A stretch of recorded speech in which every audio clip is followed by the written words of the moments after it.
or protein calorie undernourishment is that is another extreme. But malnourishment is, yes, of course, there in obesity. And thank you for bringing up that point and correcting me, actually. Yeah. Okay. Thank you very much for your inputs. So shall we have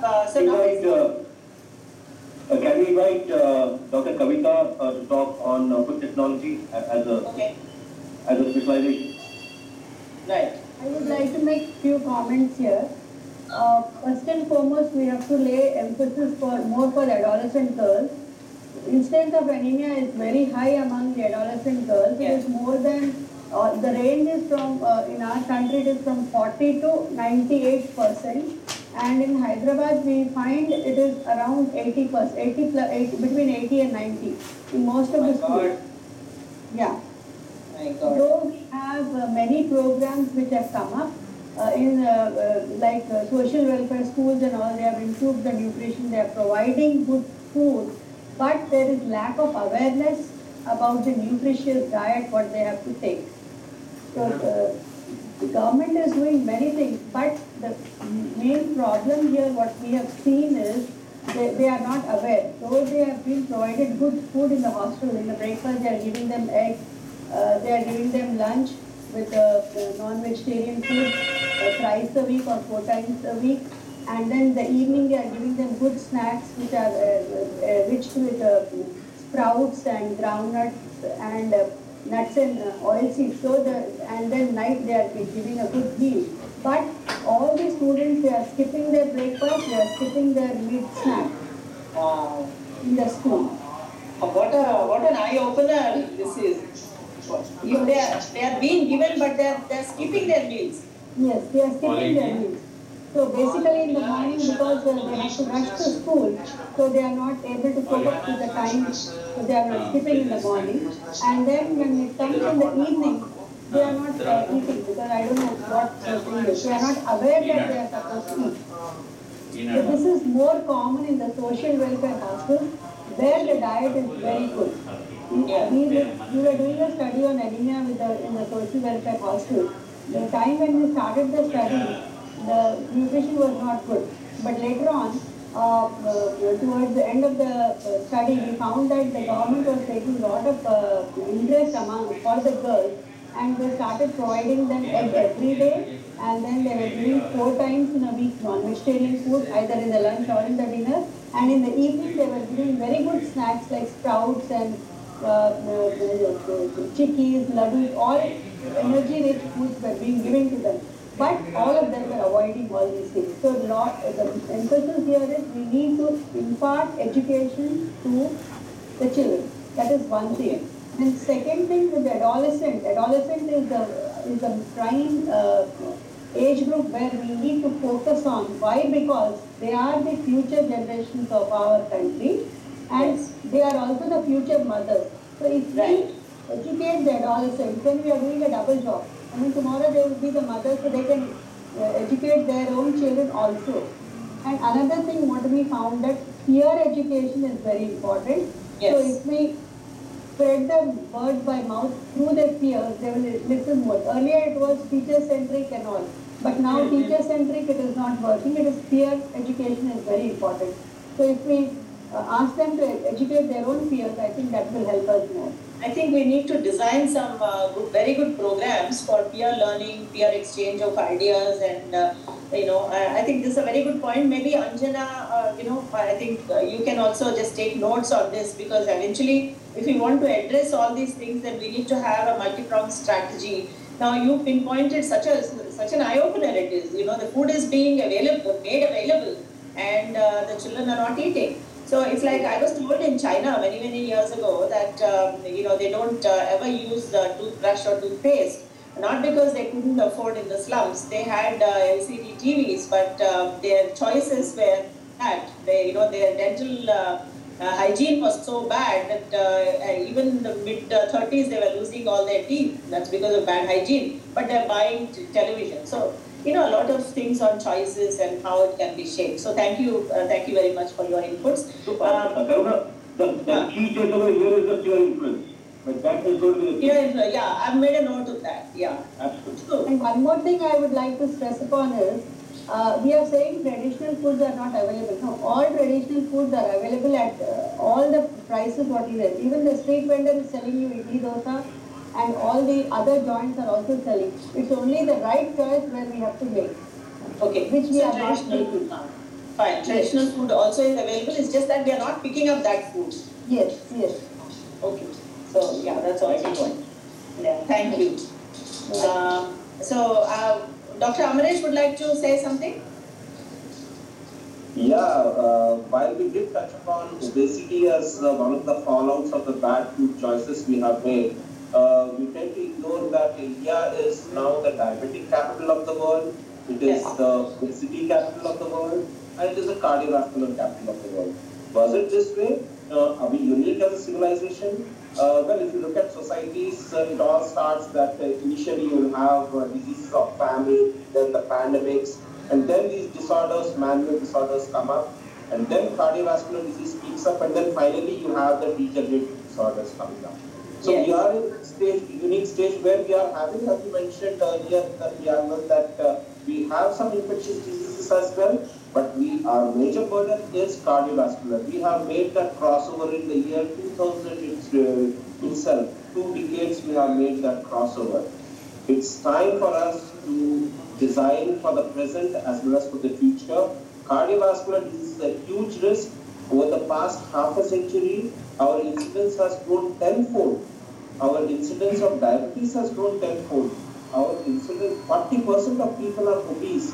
These are all lifestyle diseases, and these are all diseases, while we have genetics which loads the gun, the environmental factors pull the trigger. So these are, and not just cardiovascular, all these factors go hand in hand with renal diseases like diabetes and hypertension and renal diseases, as well as neurodegenerative, as well as neurological diseases, stroke. If you look at the payout, say Ayushman Bharat or Aarogyasri, bulk of the payouts are for cardiac diseases, nephrology, renal diseases, and stroke. And all these three are eminently controllable by the diet and the food we take. So very important point raised. I leave it to the experts of the human mind and the food to the right choices. But as a doctor treating these disorders, we are in for a very, very torrid time. It's very, very scary. In fact, Dr. Amaresh, I remember like many years ago, we used to speak about India and India's economic growth. We realized that India has no assets other than the human capital assets. So we don't have mineral wealth like how Africa has. We don't have geothermal like the Australia. But what we have in India is just human beings and human capital assets. So that asset class apparently is being compromised because at the productive age between 30 and 50, everybody is getting non-communicable diseases like diabetes, mellitus, cancer and cardiovascular disease. Now it is also neurological disease apparently, and we are racing ahead and trying to compete with China as far as that is concerned. So it's such a scary reality that the reason why we are doing this is I want to do this as a multi-city event and compile notes, data, do something in such a big way that at a policy level, we take each of these elements and impact policy, because it's a scary reality, and as you said, minor changes in diet can actually control. So this is where maybe I'll ask Suresh Raidu Chitturi to share his experience of having lost weight. It could be very specific to him, but we can hear a success story from Suresh Garu. So, note of a couple of things here. One, the mindset, which can be tweaked at any point in time. That is one from the mindset perspective, and then the dietary perspective. Yeah. Both hand in hand. You have to tackle both. Yes. Yeah. So Suresh Garu, are you ready to share your secrets? How you started looking like your son rather than I remember when I first met him, he was so tall and big made that my picture with you is like I'm like 5'8" and big made. I look little smaller in front of you, but now you just come down half to your half the size. Yeah, I think so. 2-3 things. Thanks, Karuna. 2-3 things led. One is, as you know, I like adventure. I'm a wildlife enthusiast and all that. So in 18 when I went on a trek to Rwanda to see gorillas. It was really tough. It was an 8-hour trek.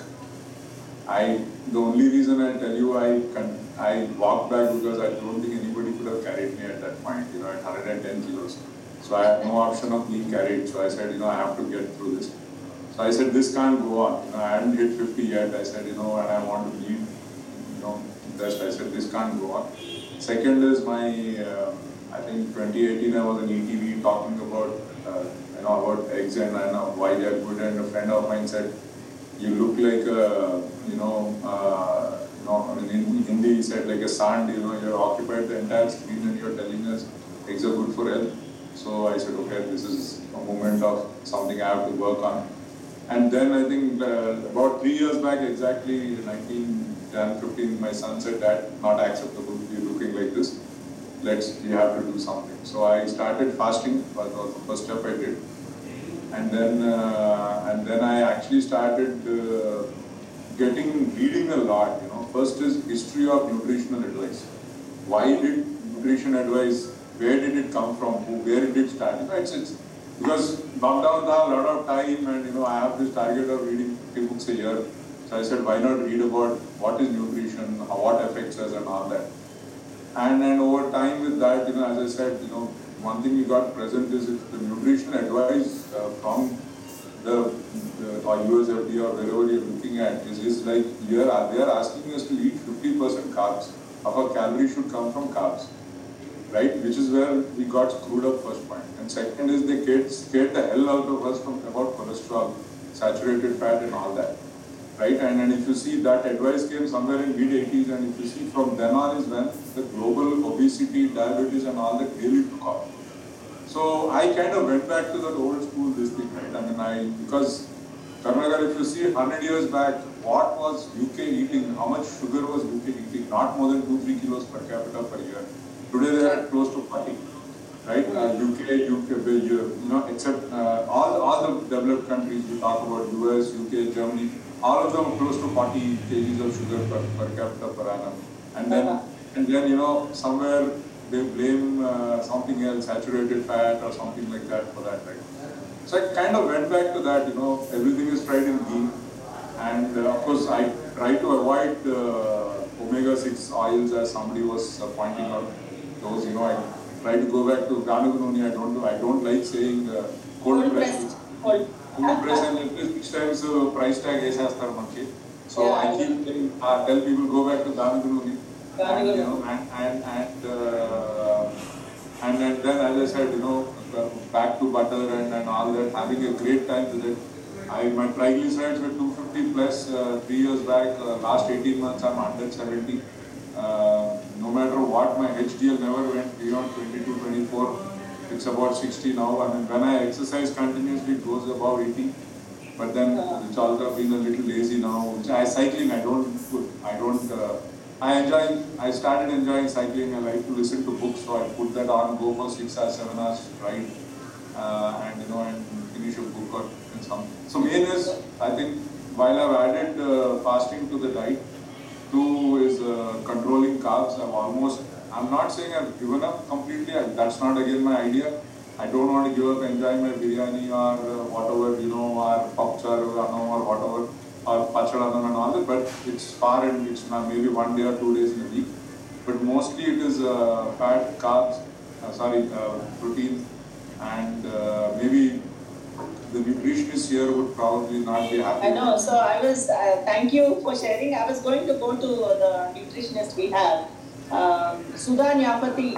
So, Sudha Garu, will you share give your inputs on what to eat and yeah, I think everybody is given absolutely the right inputs here.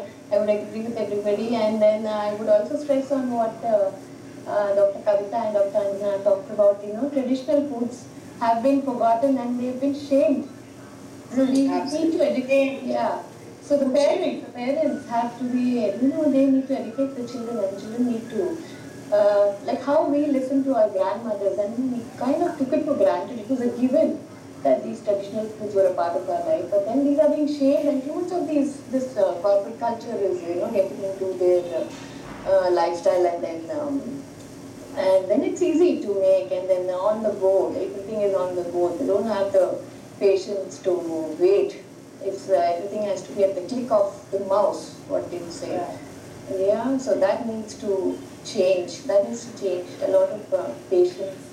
And yeah, cooking has to be reintroduced in kitchens. Not, I remember Michael Pollack said, in the early 50s how cooking is uncool. It takes away time from your, working time. So no, this is important. You need to give attention to it more. And then it's connected to, the love that you pour into the cooking. So it also, it nourishes the person when you cook. Don't know what is being, what kind of people are cooking. Fine, it is, maybe it is Subway is healthy or they're giving you good snacks, salads and whatever, but you don't know what kind of mindset they are making it with. If you can do it, maybe, I would suggest that you do it at home at least once a day. The cooking needs to, restart. The kitchen needs to restart. I have a Kalpana, something which came to mind. Yeah, Something which came to mind. So, as we understand, everything is driven by aspiration, everything is driven by what is fashionable and what is cool. So why don't we make, there was a time when quinoa was the most coolest millet in the world, and people were buying it for 2,000 or 2,000 rupees a kg. Now we have much more healthier substitutes in India, ragi, jawar, bajra, and stuff like that. Why don't we make it cool? Why don't we make it aspirational? And why don't we bring it home? That is what we're looking at. So this is our strategy. This is going to be our... Madam, I have one question. I have one question for the nutritionist. Yeah. How important